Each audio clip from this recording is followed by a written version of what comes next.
Are you on the fence about selling your home? Here are 4 tips to sell your home in 2022.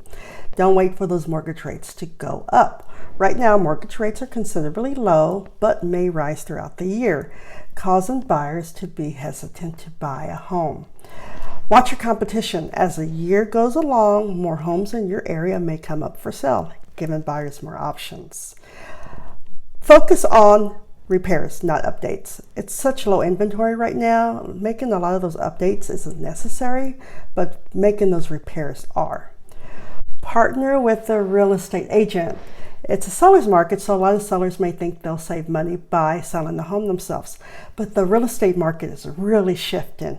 And with the mortgage rates going up and down almost daily, you want to partner with the real estate agent that's keeping up with what's going on. It will actually yield you more money and you'll have a smooth transaction. I'm Sheila Collins, and I hope you enjoyed your #Tuesday tips. Follow me for more real estate tips, never tricks.